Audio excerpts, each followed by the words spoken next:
In Vedic spirituality, when we talk about sadhana practice,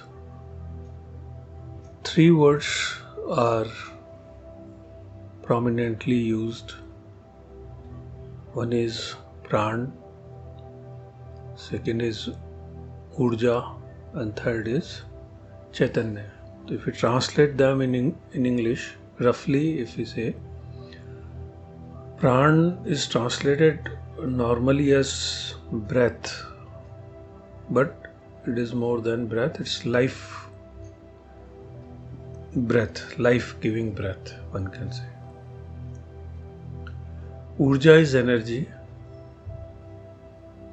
and Chaitanya can be translated as consciousness or awareness. And these three words are used interchangeably. So to convey the same thing or to convey one aspect of the practice, same practice, one may use pran, breath, or one may stress or focus on energy, or one can use the word consciousness and awareness. So for a practitioner, for a sadhak, it's important to understand the subtleties of these words, and also what does these means, what are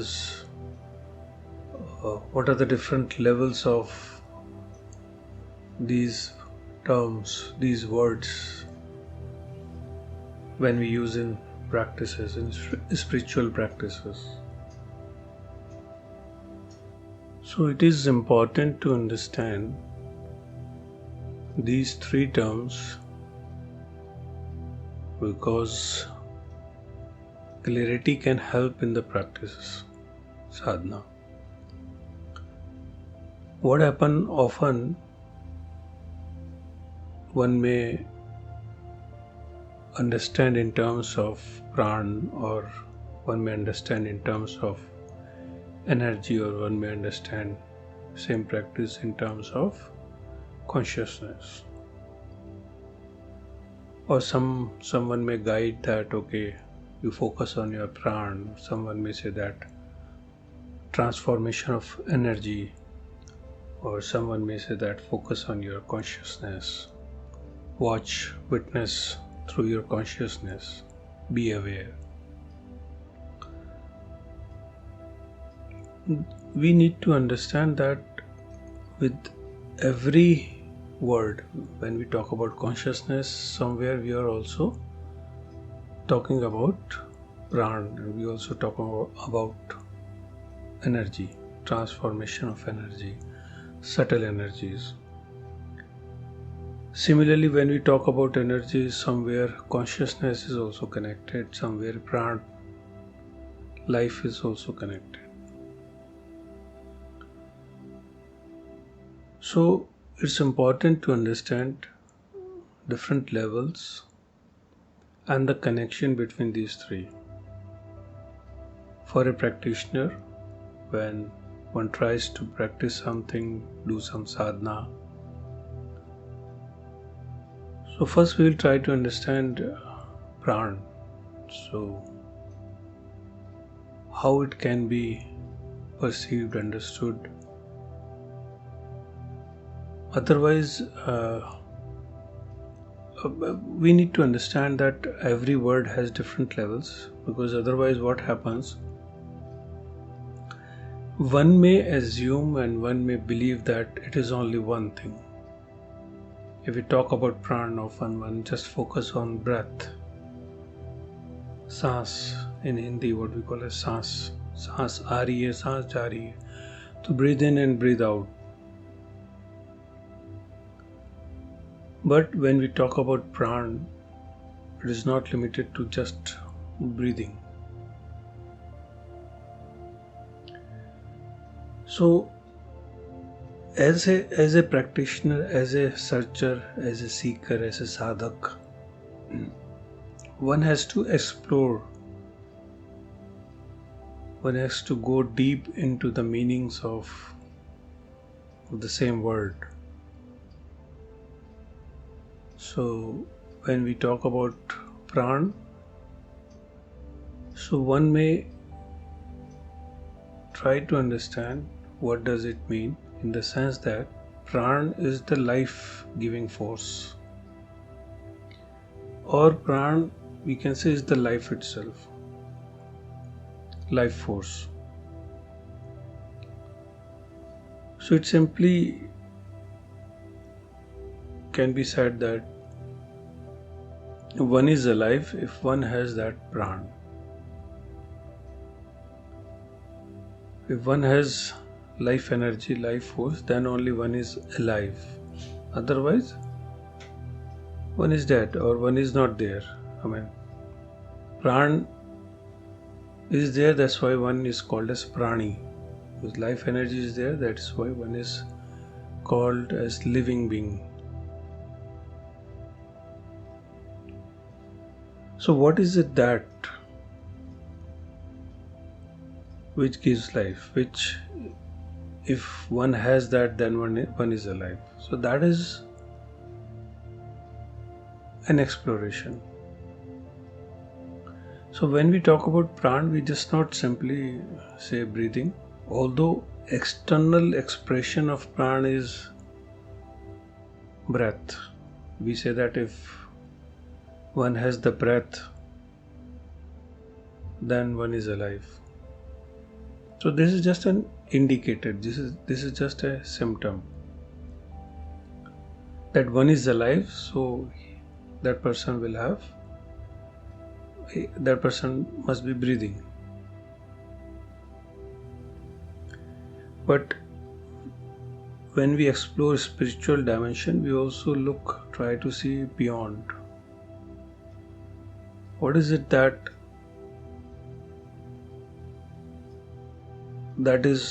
can be termed as life force or Pran? So when one tries to look within, so one may explore, say, when one is awake, so doing normal activities in life, daytime, and one is engaged in a lot of things. So during that time, one sense and see that one is alive. So that is very clear that, okay, I am alive, and because I am alive, that's why I am having so much of expressions, so much of activities. Then one may explore in when one is sleeping and having dreams. So during dreams also one is active, at least mind is active and trying to project something and trying to see something. So something is going on. So in a way we can say, I'm alive, that's why I'm dreaming, my mind is active. So in a way we can say that one of the way of understanding or defining life, defining being alive, can be that one is able to act, one is able to express, one is able to engage in something. And that's what life energy is all about, one can say. But if we go deeper and we explore further, so when we are in sushupti state, dreamless sleepy state, so we can say there is no activity, there is no expressions, and complete blank dark state is there. Dark, or we can say there is nothing there, absence of everything. But still one is alive, still Pran is there, energy is there, life force is there. And that's why when one wakes up again, so one does not feel discontinuity, one feels the same me or same I has woken up and again busy in life. So then, how to understand, how to explore Pran? So normally, if we look at two states, while I'm awake and when I'm dreaming, one can say that prana is reflected through expressions and engagement in activities. Life energy is expressing and engaged in different activities. So that indicates life is there, prana is there. And one can go deeper and see that, okay, pran, what is that pran, what is that energy which is engaging, which is forcing me, which is allowing me to be active and to express something, to be involved in something. But when one is in sleep without dreams, then there are no expressions, no engagement, no activity. So then, what is Pran? What is life? So if we explore this way, and as it is mentioned in Mandukya Upanishad also, 3 states. So, and if we explore this way, so we see differently. We may have a different understanding of Pran for different states. So when I'm awake, I'm engaged. So largely my understanding of Pran is my breath and the force and the energy that I have, that is engaged, that is busy in making me do something. So largely prana then is understood maybe in terms of force, in terms of energy, Urja. When I explore in dream state, then my body is not working, body is not very active. Even I am not aware about my activities, I am just dreaming. Even I am not aware that I am dreaming, just dreaming happens. Something goes on, maybe at mental level, maybe at conscious level, or unconscious level, we can say. So, my sense of me directly is not there, which is there in my waking state, and a different sense of myself is there, and as if I am in a different world. I don't recognize myself in the same way I recognize during waking state. I don't recognize myself as body, I recognize myself as something else, and which is into dream, which is just viewing the dream.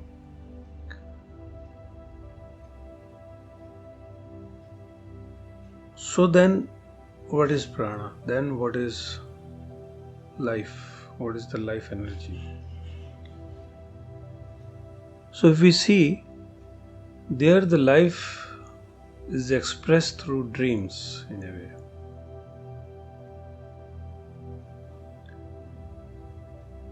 And sense of I is also different there. That is important to understand. Because we need to see and we need to understand and explore deeply that what does being alive means. Because from there the meaning of life energy or pran is derived. When I am in this world, sansar, I am awake and engaged in a lot of activities. Then how is my life? What is my life? And when I am in dreaming state, when I am dreaming, then what is life for me? If suppose I don't wake up, I just keep on dreaming, my life is only dreaming, then what is life? Then what is pran? So if we go deeply, if we try to see more deeply, we see that there the life is only in terms of seeing something, in terms of seeing the dream, in some terms of as if experiencing that dream. Although physically nothing is happening, but deep inside, in my deep conscious level, unconscious level, something is going on. So the life is at, as if we can say, in more in my consciousness, in my what we call as imaginations, in projections within myself. There Pran is engaged, or Pran is of that level. So if we understand that, suppose I don't have a body, but still I may have life. I may not be experiencing this world when I am in body, just like when I am in body, but I may experience something else, which is my dream, which is my projections of what is within me in my consciousness. So that experience is still there. So still in a way I am alive and Pran is there. So there the Pran is at a different level. So when we talk about, say, Devta or different realms, so maybe we also talk about there that when the energies or the Pran which is not in the body but is still alive, and they have their own realm of, or their own world, or their own dreams, which can be positive or which can be like Devtas, good, and which can be at a different levels. So this is just to understand the levels of, and if we understand this, then we will also understand the subtleness of those levels, consciousness level. And if we study the psychology, today's psychology, scientific, there also it is said that many of our worldly expressions are based on our unconscious levels of impressions, understanding what we have accumulated and which is buried in my deep unconscious levels. So here conscious is considered as when I am in waking state, but in spirituality, consciousness, Chetna, is a very different level.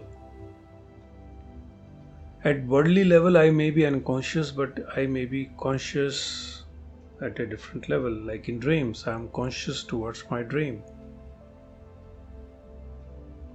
So this need to be understood. So there the level of existence was different. So when a sadhak goes deeper, practices on Pran, breath, slowly, after some time, depends upon the sadhana, one may go into different levels where breathing is there, physical level of breathing is there, but also there is a possibility of as if sense of existence at a different level. So it's not that I may be disconnected with my body, not necessarily, and I have some sense of my body also, but still like in deep meditation, one may not exactly sense the body, one may not be aware of the body, but still one one exists as if in a different uh, dimension or different realm, or as if different level of consciousness. So one may say that, okay, I am not breathing. So one may not actually sense, or one may not be aware of the physical body breath. And it may not be required also, because that is just physical level breath, pran. But just like in physical body there is a breath, there may be some as if vibrations even in deep meditation, which or vibrations we can say, or we can say sense of existence, sense of which is a sense of presence, or sense of some level of what we call as something is received and something is let go. So kind of an exchange. So just like in breath, it goes in and goes out. Similarly, as if something goes in and something goes out, kind of an exchange may happen, which is actually the subtle meaning of yajna also. So one may have a maybe in different realm, and there the understanding of prana changes. And that's the journey. I mean, in a way, if we say that something is received and something is as if let go, relieved. And that exchange, based on that exchange, the sadhana and the level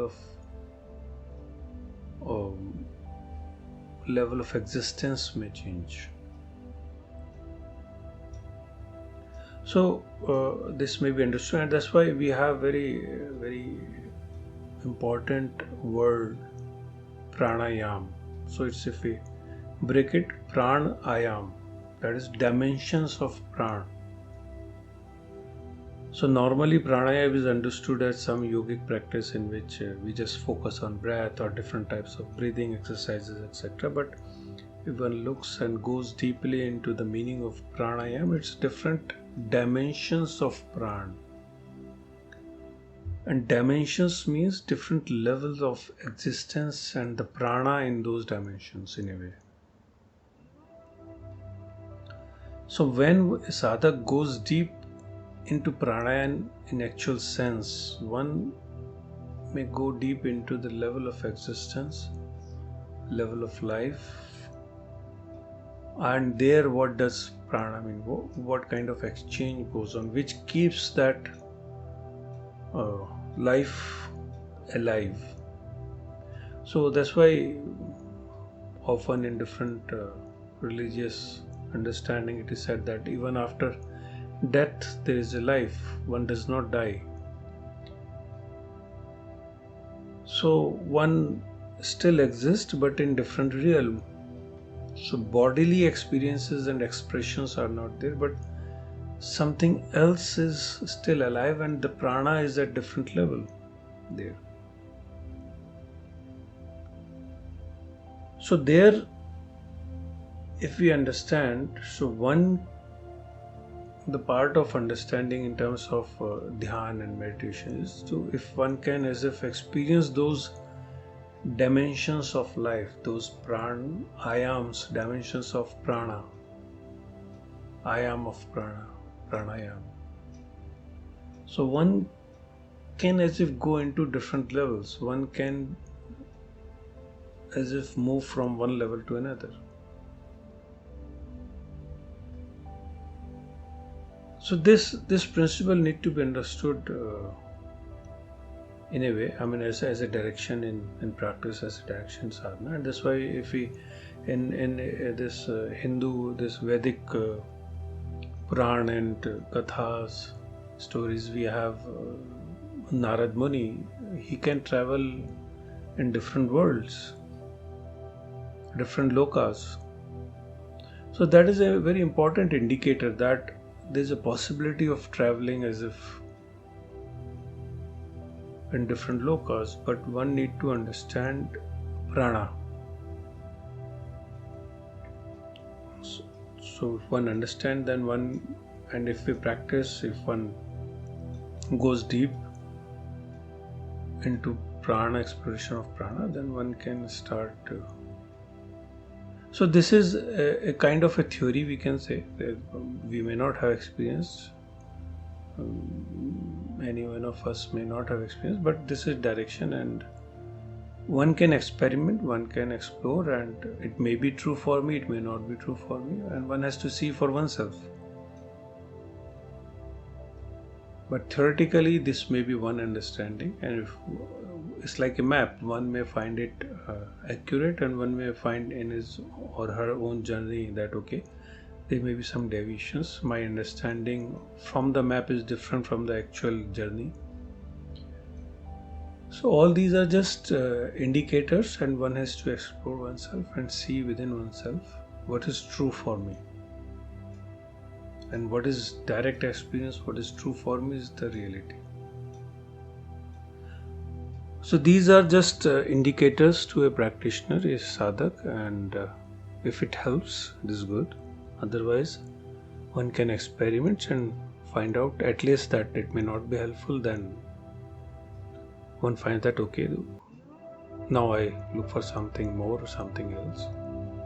So a sadhak has to explore within oneself, verify every teaching, every whatever one is trying and practicing, and then accept it and practice, go deeply into that practice.